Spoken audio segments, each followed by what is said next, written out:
लोकसभा में महिला आरक्षण बिल पेश हो गया है। नाम नारी शक्ति वंदन विधेयक। विधानसभा में 76 महिला विधायकों की जीत तय है। साल 2018 में महिला विधायकों की संख्या सिर्फ 21 थी। बीजेपी ने 10%, कांग्रेस ने 12% महिलाओं को टिकट दिया।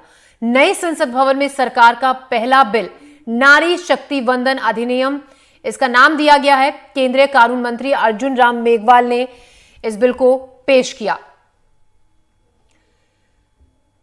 तो लोकसभा में नारी शक्ति वंदन बिल पेश कर दिया गया है। पीएम मोदी ने इस बिल को नारी शक्ति अधिनियम नाम दिया है। नारी शक्ति अधिनियम। केंद्रीय मंत्री अर्जुन मेघवाल ने नई संसद की लोकसभा में महिला आरक्षण बिल पेश किया। वहीं विपक्ष का हंगामा इसके बाद शुरू हो गया। विपक्ष का यह कहना है कि बिना बिल को सर्कुलेट किए हुए पेश कैसे कर दिया गया। तो विपक्ष का हंगामा इस बात को लेकर था कि सर्कुलेट इस बिल को पहले नहीं किया गया, उसके बिना ही पेश कर दिया गया, जिस पर कानून मंत्री ने कहा कि बिल वेबसाइट पर अपलोड हो चुका है। बिल को जब सदन में इंट्रोड्यूस किया जाता है तो पहले कॉपी को सांसदों को देना जरूरी रहता है। विपक्ष इस बात पर ही सवाल उठा रहा है।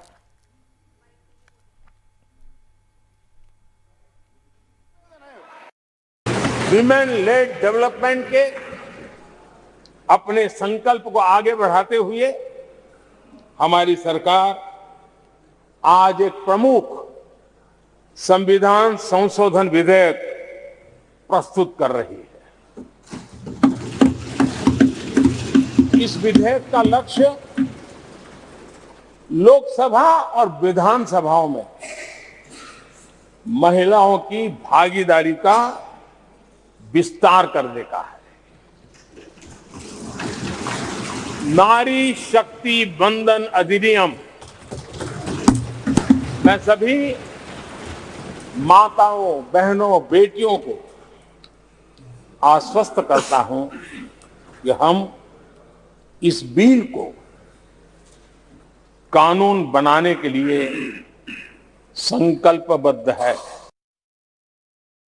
मैं प्रस्ताव करता हूं कि भारत के संविधान का और संशोधन करने वाले the constitution 128th amendment bill 2023 यानी नारी शक्ति वंदन अधिनियम 2023 को सदन में पुनर्स्थापित करने की अनुमति दी जाए।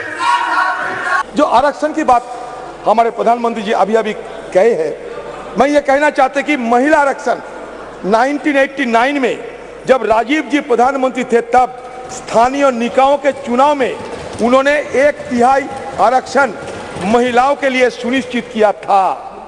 तत्पश्चात कांग्रेस की सरकारों ने लगातार प्रयास किया कि महिला आरक्षण का बिल पास हो, कानून बने। लोकसभा एवं विधानसभाओं के लिए भी 1/3 आरक्षण के लिए राजीव जी की सरकार, देखो प्रधानमंत्री जी कह रहे थे कि व्यवहार से पता चलेगा कौन कैसा व्यवहार करता है। प्रधानमंत्री खुद अब देख लो, प्रधानमंत्री का अपमान कर रहे हैं आप लोग। जो रेजोल्यूशन पास हुआ, प्रस्ताव पारित हुआ, उसमें ये मांग की गई है कि ये जो आने वाले विशेष सत्र है उसमें महिला आरक्षण की उस बिल को पास किया जाए, पारित किया जाए। ये बहुत महत्वपूर्ण है, ऐतिहासिक है। आपको ज्ञान है कि पूर्व कांग्रेस अध्यक्षा श्रीमती सोनिया गांधी ने पत्र भी लिखा था हमारे प्रधानमंत्री जी को। प्रधानमंत्री जी को पत्र लिखा था। हम फिर से उस मांग को इस प्रस्ताव के जरिए दोहराते हैं। विमेन लेड डेवलपमेंट के हमारे साथ प्रशांत जुड़ रहे हैं, साथ ही अमृतांशी भी हमारे साथ जुड़ रही हैं। प्रशांत, सबसे पहला सवाल आपसे, अब महिलाओं के लिए एक बहुत अच्छी खबर, काफी वक्त से इसका इंतजार किया जा रहा था और वो इंतजार खत्म हुआ। बिल्कुल बिल्कुल, देखिए आज बिल पेश किया गया है और सबसे बड़ी बात है कि नई संसद में जाते ही सरकार की ओर से जो पहला बिल पेश हुआ है वो है महिला आरक्षण बिल। और ये इतिहास के पन्नों में एक तरह से दर्ज हो गया, क्योंकि जब भी नई संसद के पहले बिल की बात होगी तो महिला आरक्षण बिल की बात होगी। लंबा इतिहास रहा है, लंबा अगर संघर्ष कहें, बिल ने देखा है पिछले करीब 26-27 सालों में कि किस तरह से अलग अलग सरकारों ने कोशिश तो की, लेकिन अलग अलग वजहों से ये बिल पारित नहीं हो पाया। अब उम्मीद ये है कि चूंकि दोनों ही सदनों में सरकार के पास अच्छी खासी बहुमत है, उसके अलावा कांग्रेस हो, तृणमूल कांग्रेस हो या बीआरएस हो, बीजू जनता दल हो, जितनी भी अपोजिशन पार्टियां भी हैं, उन लोगों ने भी साफ साफ कह दिया है कि वो इस बिल को पारित करवाने के लिए तैयार हैं। तो नंबर की जहां तक बात है, सरकार के लिए कोई समस्या नहीं है, कोई दिक्कत नहीं है। लिहाजा देश भर की महिलाओं को इस बार ज़रूर उम्मीद होगी कि इस बार न सिर्फ बिल पेश हुआ है बल्कि दोनों सदनों से पारित होगा और दोनों सदनों से पारित होने के बाद ये कानून भी बन जाएगा। तो लंबी संघर्ष यात्रा के बाद हम कह सकते हैं कि अब बिल अपने मकाम पर पहुंचा है और अगले 2 दिनों में कल उम्मीद है कि लोकसभा में चर्चा के बाद इसे पारित करवाया जाएगा और अगले दिन फिर राज्यसभा में इसे ले जाया जाएगा। तो अगले 2 दिनों में ये दोनों सदनों से पारित हो जाएगा और उसके बाद आप जानती हैं इसकी एक प्रक्रिया है। ये राष्ट्रपति के पास जाने के पहले इसे, चूंकि ये संविधान संशोधन बिल है, वो भी संसद में जो नंबर है, संख्या है, उसको बदलने की कार्यवाही है ये। तो इसे जो 50% राज्य होते हैं, ये नियम है संविधान संशोधन का कि ऐसे मामलों में 15 विधानसभाओं में, आज जो स्थिति है उसमें 15 राज्यों की विधानसभाओं से भी इस बिल को पारित करवाया जाएगा और तब राष्ट्रपति के पास भेजा जाएगा और तब यह कानून बन जाएगा। तो थोड़ा समय लगेगा, लेकिन इसका जो रास्ता है, हम कह सकते हैं इस पर आशा की किरण सबको दिखाई दे रही है, क्योंकि न सिर्फ सरकार बल्कि अपोजिशन पार्टियां भी, सभी विपक्षी पार्टियां भी इस बिल पर अब सरकार के साथ हैं। जी प्रशांत, 27 सालों से ये लंबित था, अटका पड़ा था और कहीं ना कहीं एक बार फिर से, जैसे कि कई बार पीएम मोदी ऐसी नज़ीर पेश कर चुके हैं, ऐसे बड़े बड़े फैसले उनके शासनकाल में लिए गए हैं, ये एक और स्वर्णिम पन्नों पर एक तरह से अंकित होगा कि प्रधानमंत्री मोदी ने एक अहम फैसला उनके शासनकाल में सामने आया था। बिल्कुल बिल्कुल, देखिए प्रधानमंत्री नरेंद्र मोदी जब से प्रधानमंत्री बने हैं, आपने देखा है बड़े बड़े फैसले उन्होंने लिए हैं, चाहे वो 370 का मामला हो या देश में जीएसटी लागू करने का मामला हो या कोई भी कई ऐसे फैसले हैं जो संसद से भी पारित हुए हैं। ट्रिपल तलाक का बिल का जिक्र किया आज खुद प्रधानमंत्री ने, जिसने सबको चौंकाया है, और ये बिल भी उसी कैटेगरी में ज़रूर आएगा, क्योंकि आप याद रखिए कि कई सरकारों ने कोशिश की थी, लेकिन अलग अलग कारणों से वो बिल को पारित नहीं करवा पाए थे। कभी किसी सरकार के पास संख्या बल की कमी थी, कभी किसी सरकार के पास पॉलिटिकल विल की कमी थी। वो दिखाते तो थे कि वो बिल लेकर आ रहे हैं, लेकिन उसको पारित करवाने में न सिर्फ अपोजिशन पार्टीज बल्कि उन सरकारों के भीतर, उन पार्टियों के भीतर भी विरोधाभास होता था और इसलिए सरकारें ये हिम्मत नहीं जुटा पाती थी कि इस बिल पर आगे बढ़ें, इस बिल को पारित करवाने के लिए आगे बढ़ें। एक चीज़ और भी बताऊं मैं आपको कि जब भी पिछले 3-4 सत्रों को अगर छोड़ दें संसद के, तो जब भी संसद का सत्र शुरू होता था उसके पहले जो ऑल पार्टी मीटिंग होती थी उसमें इस बिल का जिक्र जरूर होता था, लेकिन सरकारें ऐसी हिम्मत नहीं जुटा पाती थी क्योंकि कई तरह की मांगे इसमें उठती थी। लेकिन अब बीड़ा उठाया है नरेंद्र मोदी ने, आपने बिल्कुल ठीक कहा कि इस बिल को पारित करवाना है और इसके लिए स्पेशल सत्र बुलाया गया है। तो अगले 2 दिनों में, जैसा मैंने कहा, कि ये बिल पारित हो जाएगा और उसके बाद राज्यों की विधानसभाओं से पारित होने के बाद फिर वो राष्ट्रपति के पास आएगा और कानून बनेगा। बड़ा फैसला है मोदी सरकार का, ये इसमें कोई दो राय नहीं है। जी प्रशांत, एक और अहम सवाल हम आपसे जानना चाहेंगे, कितनी तस्वीर बदलेगी अब इस बिल के बाद, क्या इसके हम आपसे जानने चाहेंगे। हालांकि सभी को पता है कि काफी कुछ बदलेगा और अच्छे के लिए बदलेगा। आप हमें बताइए अपने एक्सपीरियंस से, अपने हिसाब से, कि कितनी तस्वीर इस बिल के पास होने के बाद बदलेगी देश की। नहीं, बिल्कुल, देखिए देश की राजनीति इनफैक्ट बदलने वाली है, क्योंकि आज जैसा आपने सुना, कानून मंत्री अर्जुन राम मेघवाल जब बिल पेश कर रहे थे, उन्होंने कहा कि अगर आज की ही जितनी सीटें आज हैं लोकसभा में, अगर उसको मान लिया जाए तो 181 सीटें आरक्षित होंगी महिलाओं के लिए। तो जहां अभी हम लोग लोकसभा में देखते हैं कि 40, 50, 60 बहुत ज़्यादा हुआ, तो 80, 70 या 75 सीट जहाँ तक मुझे याद है महिलाएं एक बार चुन कर आई थी, उससे ज़्यादा कभी आज तक महिलाएं चुनकर नहीं आई थी। अब 181 कम से कम, ये याद रखिए, 2 चीज़ें इसमें जानने की हैं कि जो महिलाओं के लिए आरक्षित सीटें हैं वहाँ से तो महिलाएं चुनकर आ ही सकती हैं, इसके अलावा जो जनरल सीटें होंगी जिस पर पुरुष खड़े होते हैं, वहाँ से भी अगर कोई महिला उम्मीदवार ऐसी है जो वहाँ से खड़ा होना चाहती है तो वो खड़ी हो सकती है। तो बिल्कुल इसमें 2 राय नहीं है कि देश की राजनीति बदलने वाली है। तस्वीर न सिर्फ संसद की बदलेगी, लोकसभा की, बल्कि हर एक राज्य की विधानसभाओं में भी आपको ऐसी ही तस्वीर देखने को मिलेगी, क्योंकि लोकसभा और विधानसभाओं में दोनों जगह 33% आरक्षण का प्रावधान किया गया इस बिल में। जी, प्रशांत बने रहेगा हमारे साथ। जुल्फिकार हमारे संवाददाता भी हमारे साथ हैं, साथ ही अमृतांशी भी हैं। जुल्फिकार, आपसे अगला सवाल। देखिए, राजनीति में महिलाओं की जो भागीदारी है वो बढ़ेगी, और जब महिलाओं की भागीदारी बढ़ेगी तो जाहिर तौर पर जो आगे जो बदला नजरिया लोगों का होगा, जो बदलाव होगा, वो भी आने वाले दिनों में जरूर देखने को मिलेगा। बिल्कुल, क्योंकि देश ही नहीं पूरी दुनिया की आधी आबादी महिलाएं हैं, और छत्तीसगढ़ के परिप्रेक्ष्य में आपने जो बात की, और छत्तीसगढ़ में 33% जब आरक्षण लागू हो जाएगा तो छत्तीसगढ़ विधानसभा की तस्वीर पूरी तरीके से बदल जाएगी। अभी मौजूदा समय की अगर बात करें तो मौजूदा समय में 90 विधायक चुनकर आते हैं, जिसमें से 15 विधायक महिलाएं हैं।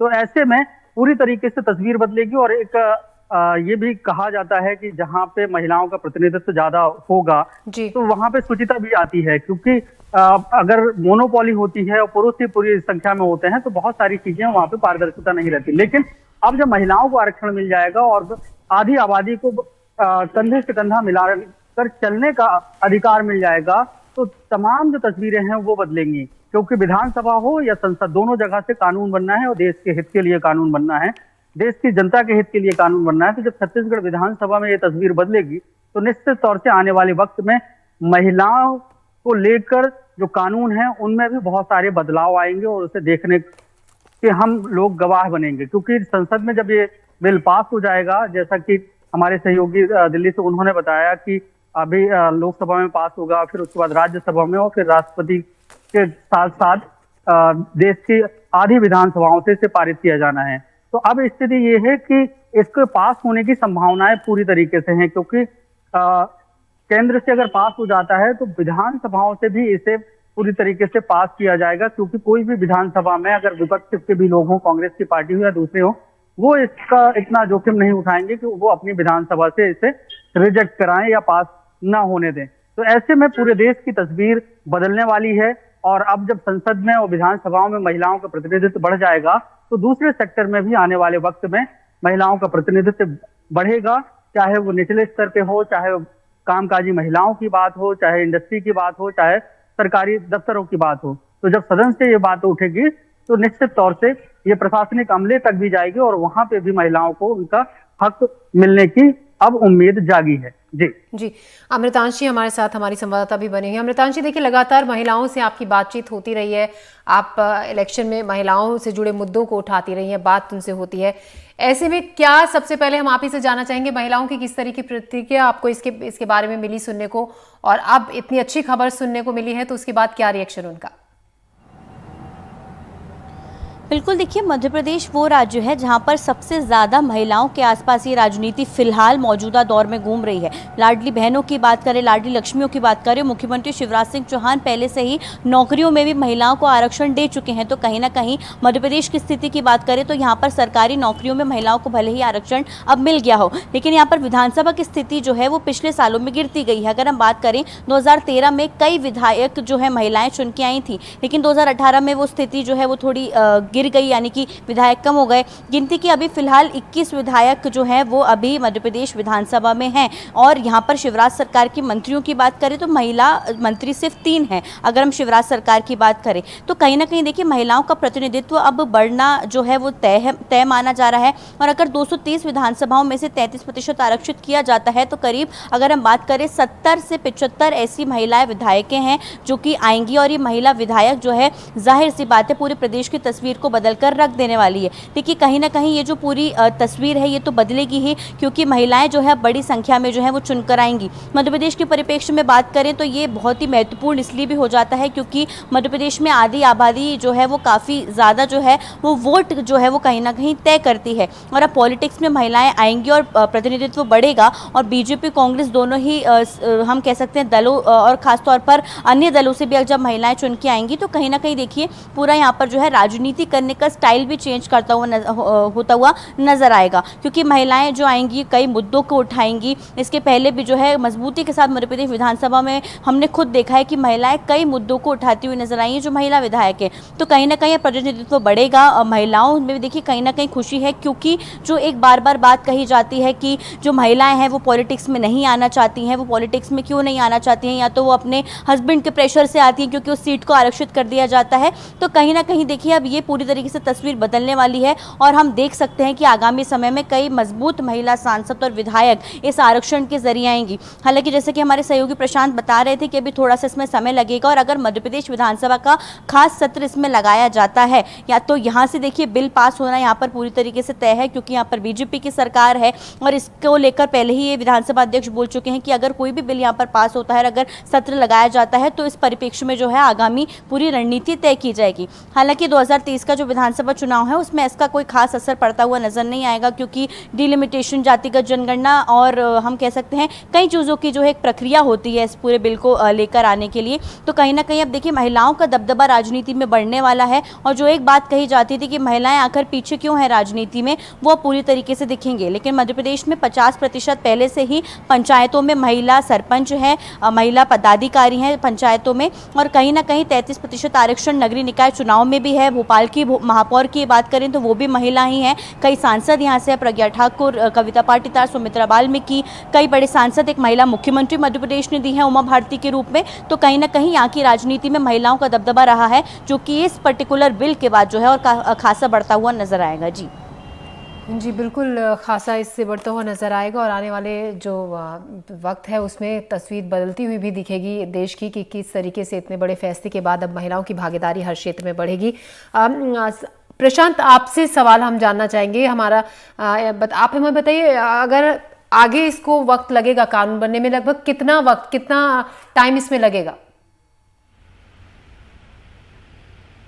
देखिए, मैं प्रक्रिया मेरी जहाँ तक समझ में आपको बताता हूँ। अभी पेश किया गया लोकसभा में, हम मानकर चल रहे हैं कि अगले 2 दिनों में, नहीं तो शुक्रवार तक तो ज़रूर ये दोनों सदनों से पारित हो जाएगा। उसके बाद जो संविधान है वो कहता है, उसकी धारा 368 ये कहती है कि इस मामले में चूँकि संसद में प्रतिनिधित्व का स्वरूप बदलने जा रहा है, अब महिलाओं के लिए आरक्षण है, तो उसको कम से कम 50% विधानसभाओं से, मतलब देश में जितनी विधानसभाएं हैं उनमें से 50% विधानसभाओं से इसे पारित करवाना पड़ेगा। तो आज के दिन अगर हम बात करें तो 15 राज्यों की विधानसभाओं से इसे पारित करवाना पड़ेगा। हमें ये जानकारी मिली है कि जैसे ही दोनों सदनों से पारित होगा संसद से, उससे तुरंत भेजा जाएगा सभी राज्यों को। और ये कोई बड़ा काम नहीं है, क्योंकि कई राज्यों में बीजेपी की ही सरकार है, उसके अलावा कई राज्यों में ऐसी सरकारें हैं, कांग्रेस की, बीजू जनता दल की, जो खुल के इस बिल के समर्थन में हैं। तो उम्मीद ये की जा रही है कि उन विधानसभाओं से भी जल्दी ही इस बिल को पारित करवा के भेज दिया जाएगा। उसके बाद एक बार बिल ये यहाँ पर विधानसभाओं से पारित होकर पहुँचेगा, तब राष्ट्रपति की अनुमति मिलेगी, और उसके बाद इस बिल में ही प्रावधान किया गया है कि उसके बाद जो भी जनगणना होगी, याद रखिए 2021 में जो जनगणना होनी थी वो अभी तक नहीं हुई है, तो संभवतः इस बिल के लागू होने के बाद वो जनगणना करवाई जाएगी। उस जनगणना के बाद एक डिलिमिटेशन आयोग बनेगा जो इस पूरे परिसीमन का काम देखेगा। तो मुझे लगता है कि परिसीमन में 2 साल का कम से कम समय ऐसा माना जाता है कि उसको लगेगा। तो 2024 लोकसभा चुनाव में ये लागू हो पाएगा, इसकी संभावना बेहद कम है।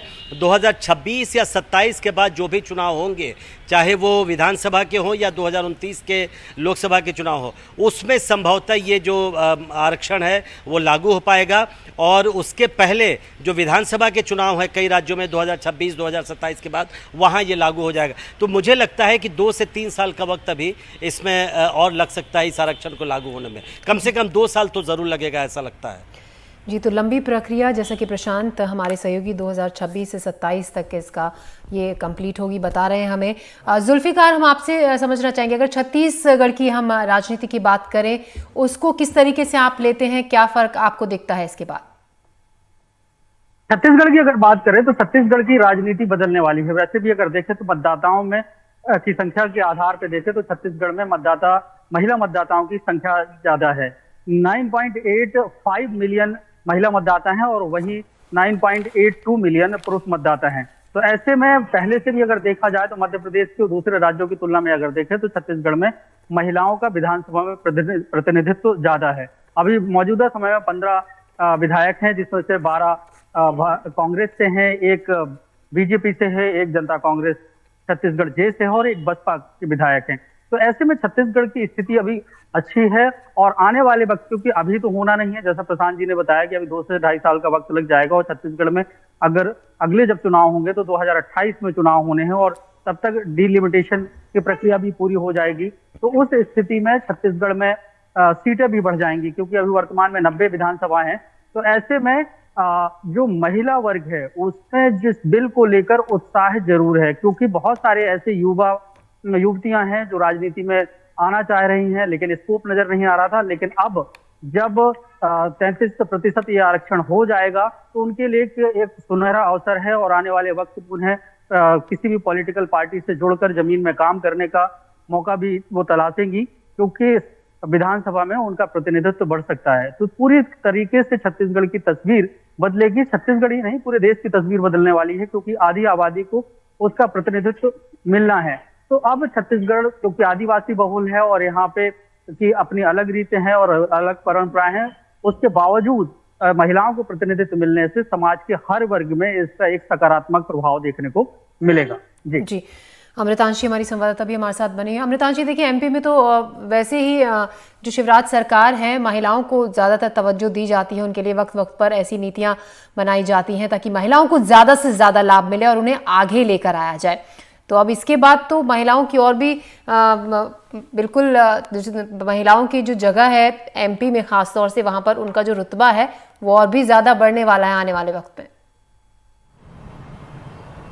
बिल्कुल, देखिए मध्य प्रदेश की राजनीति की अगर हम बात करें तो महिलाओं का दबदबा यहाँ पर काफ़ी पहले से है। अगर हम अभी सरपंचों को भी देखें या फिर जिला पंचायत के सदस्यों को भी देखें, 50% जगहों पर जो है वो जिला पंचायत और महिला सरपंच ही आपको नजर आएंगी, क्योंकि आरक्षण दिया गया है। इसके अलावा नगरीय निकाय चुनाव में 33% आरक्षण दिया गया था और महिलाओं को लेकर खासतौर पर शिवराज सरकार ने मध्य प्रदेश में कई काम किए हैं। और मध्य प्रदेश में महिला वोटर्स की बात करें तो 2 करोड़ 60 लाख के करीब मध्य प्रदेश में महिला वोटर्स हैं, जो कि कहीं ना कहीं एक वोट बैंक डिसाइड करती हैं। विपक्ष इसको भले ही कह रहा हो कि ये एक चुनावी जो है वो हम कह सकते हैं चुनावी लॉलीपॉप की तरह है, ये जाहिर सी बात है बीजेपी जाते जाते जो है ये पूरे काम करती जा रही है। और कांग्रेस के भी कई नेताओं का ऐसा कहना है कि ये राजीव गांधी की सोच थी। लेकिन देखिए कहीं ना कहीं कोई भी राजनीतिक दल हो, चाहे हम बीजेपी की बात करें, कांग्रेस की बात करें, विपक्ष में अगर कांग्रेस होती भी है तो वो उसका विरोध नहीं कर सकते, क्योंकि विरोध करना कहीं ना कहीं उनकी पार्टी के वोट बैंक पर जरूर भारी पड़ेगा। वहीं मध्य प्रदेश के परिप्रेक्ष्य में अगर बात करें तो फिलहाल अभी यहाँ पर 3 मंत्री हैं, उषा ठाकुर हैं,